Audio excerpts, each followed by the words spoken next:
Baik, Assalamualaikum warahmatullahi wabarakatuh. Kita masih membahas mengenai surah Luqman. Nah, di balik surah Luqman ini ada kisah ya sahabat Al-Quran yang terbersit begitu di dalamnya, tentunya mengenai kisah Luqman, sosok yang bijaksana. Nah, kita langsung saja tanya ke Ustadz Zamakhsyari di sini ya. Ustadz, kisah Luqman ini yang digambarkan di sini adalah kisah Luqman dan wasiatnya kepada anaknya. Sebenarnya seperti apa sih Ustadz cerita dari Luqman dan anaknya ini? Ya, para pemirsa, ini kisah Luqman bisa merubah paradigma kita tentang pendidikan anak. Kenapa? Di banyak keluarga ini yang sudah menjadi pandangan umum, urusan pendidikan anak itu urusan mamanya. Urusan mamanya. Ya, yang mendidik itu biarlah kaum ibu. Ya. Ibu adalah sekolah pertama katanya. Seakan-akan tugas seorang ayah itu ya sudah mencari bawa nafkah pulang ya sudah. Ya. Tetapi lewat kisah Luqman, Allah ingin sampaikan kepada kita, justru tanggung jawab terbesar seorang ayah itu ada pada tanggung jawabnya dalam menanamkan nilai-nilai kepada anak. Dan ini yang perlu untuk kita pahami. Tanggung jawab utama seorang kepala rumah tangga bukan hanya memastikan istri, anak-anaknya itu cukup kebutuhan jasmani, rohani, nggak kelaparan. Tapi tanggung jawab terbesarnya adalah memastikan jangan sampai istri dan anak-anaknya itu masuk neraka. Dan apa yang menyebabkan orang masuk neraka? Karena kurang bijaksana, kurang ilmu. Kenapa kurang ilmu? Karena tidak ada pendidikan. Nah, di sini Allah Subhanahu wa Ta'ala mengawali kisah ini dengan menggambarkan Luqman duduk bersama anaknya. Luqman berdialog dengan anaknya. Luqman bercerita dengan anaknya. Ini patut untuk jadi perenungan kita. Sudah seberapa seringkah ayah duduk bersama anaknya untuk berdiskusikan hal-hal yang penting. Dan disinilah bisa dikatakan ada 12 poin yang disampaikan Luqman patut untuk jadi perhatian kita. 9 perintah, 3 larangan. 9 perintah. Dan ini bisa dikatakan silabus paling utama yang harus disampaikan setiap ayah kepada anaknya. Oke, apa saja itu? Ya, yang pertama Allah katakan, ya bunayya la tusyrik billah. Wahai anakku, janganlah engkau mempersekutukan Allah. Kenapa ya ayah? Inna syirka la zulmun azim. Alasan kita tak boleh berbuat syirik karena kemusyrikan itu adalah bentuk kezaliman yang paling nyata. Jadi pertama larangan untuk berbuat syirik. Jadi anak khususnya di 5 tahun pertama ini harus ditanamkan tauhid yang kuat.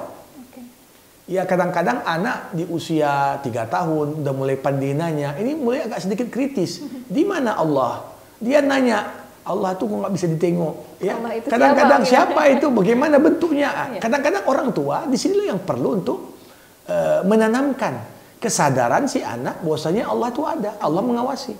Kemudian yang kedua di sini tentang pentingnya orang berbakti kepada kedua orang tua. Wa wassaynal insan biwalidayhi. Kenapa? Khususnya ibu. Hamalathu ummuhu wahnan ala wahnin wa fisaluhu fi amain. Ibumu telah mengandungmu, ibumu telah menyusuimu, ya. Jadi bagaimana berbakti kepada kedua orang tua ini bagian dari kebijaksanaan. Yang ketiga, anishkurli wali walidaika ilayyal masir. Bersyukurlah kepada Allah. Yang ketiga, ya. Kadang-kadang kita ini kan ketika dapat musibah mudah untuk bersabar, tapi ketika dapat nikmat lupa untuk bersyukur. Ini lebih berat, ya. Kemudian yang keempat dikatakan, kalau orang tuamu memaksamu untuk syirik kepada Allah, jangan pernah kau patuh kepada orang tuamu. Jadi ingin digambarkan tidak ada kepatuhan kepada siapapun, termasuk orang tua, kalau perintah itu bertentangan dengan perintah Allah. Jadi perintah kepatuhan mutlak hanyalah patuh kepada perintah Allah. Kalau kepada manusia, enggak.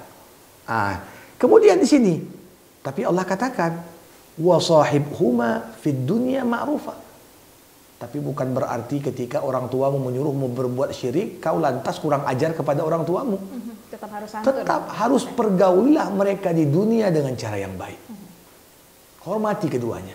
Jangan lupa jasa-jasa keduanya. Walaupun bahkan berbeda agama denganmu sekalipun. Kemudian, ikutilah jalan orang-orang yang bertaubat kepadaku, kepada Allah maksudnya di sini. Ya, jadi artinya apa? Kita harus arahkan anak kita. Ikuti para nabi, ikuti orang-orang soleh, ikuti siapa? Siapa yang perlu untuk dijadikan teman? Siapa yang perlu dijadikan musuh dan dihindari? Ini juga perlu anak-anak kemudian mendapatkan pencerahan tentang siapa yang perlu untuk diinteraksi kepadanya. Kemudian masuk lagi kepada pesan yang berkaitan dengan nilai. Allah katakan, wahai anakku, kalaupun ada satu butir biji yang tersimpan di bawah batu, ya, di langit dan di bumi, Allah bisa menemukan di mana yang kau sembunyikan itu. Artinya apa? Ingin digambarkan ilmu Allah itu mencakup segala sesuatu. Nggak ada yang tersembunyi dari Allah. Ya, Allah Maha tahu. Kemudian, anakku, dirikan sholat. Serulah kepada yang baik. Cegahlah dari yang mungkar. Bersabarlah engkau atas apa yang menimpamu. Jadi takdir-takdir buruk yang menimpa kita, sakit, bangkrut, ya, meninggal, ini harus kita menghadapi itu semua dengan sabar. Nah, ini diantara urusan yang paling utama, kata Luqman. Wala tusair khaddaka linnas. Jangan kau palingkan pipimu dari orang karena sombong. Jangan kau berjalan di muka bumi dengan penuh kesombongan. Allah tidak suka orang yang membanggakan diri lagi sombong. Kemudian berjalanlah dengan sederhana. Jangan terburu-buru, jangan pula terlalu lambat. Dan tahanlah suaramu. Jangan terlalu berbicara dengan suara besar. Kenapa? Karena suara yang paling buruk itu adalah suara keledai. Jadi 9 perintah dan 3 larangan ini kalau kita perhatikan, ini kan berkaitan erat dengan adab semua. Dengan adab. Ini banyak orang tua saat ini mengasuh anaknya itu penting sekali. Anak tahu komputer, anak tahu bahasa Inggris, anak tahu ini dan itu. Tapi kadang-kadang kita lupa terhadap pentingnya membangun ilmu di atas pondasi adab. Dan pondasi adab ini yang paling utama untuk menanamkannya adalah orang tua. Li ayyu'addibar rajulu waladahu khairun lahu min an yatasaddaq bisa'. Seorang ayah mengajarkan anaknya adab lebih besar pahalanya dibandingkan dia bersedekah 1 sa'. Nah, jadi ini potret gambaran betul ibu mendampingi pendidikan anak lewat perilaku ibu, ucapan ibu, anak juga akan belajar. Tapi jangan lupa peran ayah dalam menanamkan nilai sebagaimana yang dicontohkan Luqman patut juga untuk jadi perhatian kita. Oke, jadi para orang tua juga sebenarnya harus lebih ini ya Ustadz ya, belajar juga begitu. Betul. Ustadz ya, bagaimana kemudian mengajarkan adab kepada anak-anaknya. Kalau orang tuanya sudah paham terhadap adab, tentunya akan lebih mudah juga begitu Ustadz ya, mengajarkan kepada anak-anaknya. Saya sering katakan begini, satu perbuatan kadang-kadang bisa menggugurkan 1000 perkataan. Satu perbuatan menggugurkan 1000 perkataan. Karena anak-anak itu belajar dengan mata mereka, dengan penglihatan mereka lebih banyak daripada belajar dengan pendengaran mereka. Mereka adalah menangkap apa yang mereka lihat, bukan yang mereka dengar.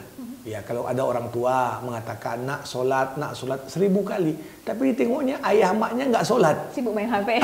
Jadi berarti anak pun tidak akan solat. Oke. Ya, kalau anak mengatakan, orang tua mengatakan nak hormati orang tua, tapi nampak oleh si anak ayah maknya pun tak hormat kepada kedua orang tuanya. Ini yang akan berbekas kepada si anak, lebih dari ucapan kita. Itu dia. Oke. Kembali lagi intinya orang tua, berarti orang tua juga harus benar-benar semasa mendidik anak-anaknya juga harus ikut belajar begitu ya Ustaz? Betul. Makanya sekarang ini kan kita bersyukur ya kelas-kelas parenting ini juga makin banyak. Ya artinya menjadi orang tua ya bukan hanya sekedar punya anak, tapi ada konsekuensi dan tanggung jawab yang lahir ya status seorang sebagai ayah atau status seorang sebagai ibu ini kan ada tanggung jawabnya. Bukan sekedar untuk bangga-banggaan, tapi apa tanggung jawab yang pastinya akan Allah minta dari kita nanti, statusnya sebagai ayah atau statusnya sebagai ibu, apa yang sudah dilakukan kepada anak-anaknya. Oke, baik. Oke, tadi udah dijelaskan oleh Ustadz ya, sahabat Al-Quran, bagaimana tanggung jawab orang tua, tugas-tugas orang tua juga terhadap anak-anaknya, agar kemudian anak-anaknya pun menjadi anak-anak, tumbuh menjadi anak-anak yang soleh dan solehah, yang mengerti adab juga, begitu ya. Orang tua juga harus pahami mengenai adab-adab yang diajarkan oleh Allah, yang diajarkan oleh Al-Quran juga, begitu ya. Oke, tapi kita masih akan ada lagi beberapa poin tentunya yang akan kita bahas di sesi selanjutnya. Sahabat Al-Quran, tetap bersama kami ya di Menyelami Rahasia Al-Quran.